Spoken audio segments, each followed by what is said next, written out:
Hello and very good day. My name is Muhammad Afshimi bin Safan. My metric number is 211013370 and I'm from Microelectronic Engineering. So for today, I would like to presenting about N-channel JFET. For the N-channel JFET, there are 5 points that I could get presenting. That is, what is N-channel JFET, device configuration, basic operation of the device, device characteristic, future trend of device development and application. So, what is N-channel JFET? JFET stands for Junction Field Effect Transistor. Junction Field Effect Transistor, that means that in the transistor, for the junction, there are depletion region. So, for the output, there consists of 3 terminals. There are source, gate, and drain. For the N-channel JFET, the error at the gate is headed to the inside part. That means that there are N channel for the P and P, and for the source, drain, and gate, there are drain in the above of the transistor, source the below of the transistor. And N channel means that the transistor consists of the N type of material, or might be pentavalent material. Next, device configuration. The device configuration that can be divided into 3: common source configuration, common gate configuration, and common drain configuration. The common source configuration, the V-in are at the gate and the V-out at the drain.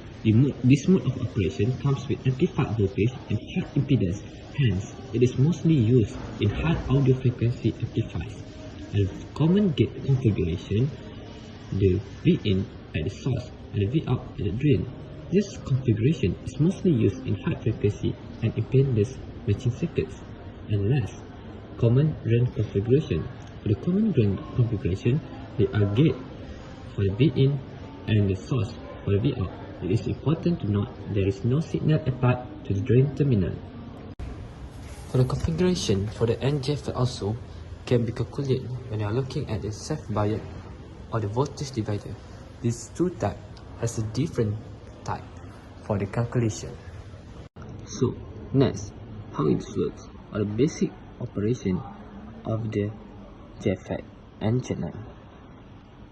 VDD must be in a reverse bias when the negative side is connected to the P region and the positive side is connected to the N region.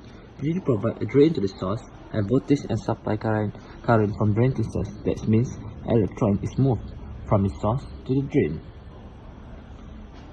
Next, from the operation also, we can understand that when the VDS increase, the depletion is become wider.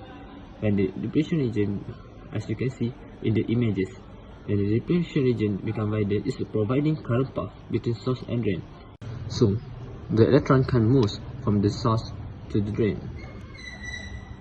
Next, for the N-channel JFET characteristic, as you can see in the graph, the transistors characteristic curve of a JFET transistor is the curve which show the graph of the drain current ID versus the gate source voltage VGS. The ratio of change in the drain current to the change in the gate source voltage is the transistance. This is what this characteristic curve serves to show. The transistance curve, as for all semiconductor device, is non-linear for most of the curve, meaning changes to the VGS do not directly increase or decrease drain current. And also, from the graph, we also can determine the IDQ and VGSQ by using VGS equal to IDRS and plot it into the graph. The future trend of the device development and application for the N-channel JFET. JFET was first patented by Heinrich Wilcke in 1945. The function of the flow of electric charge through a JFET is controlled by constricting the current carrying channel. The history of creating transistors that are smaller, faster, and that consume less electricity. That's why the history is to consist of the faster and smaller but consume less electricity. So the players are trying in the future. They want to make a nano wire with high frequency amplifier will create high efficiency based to the JFET.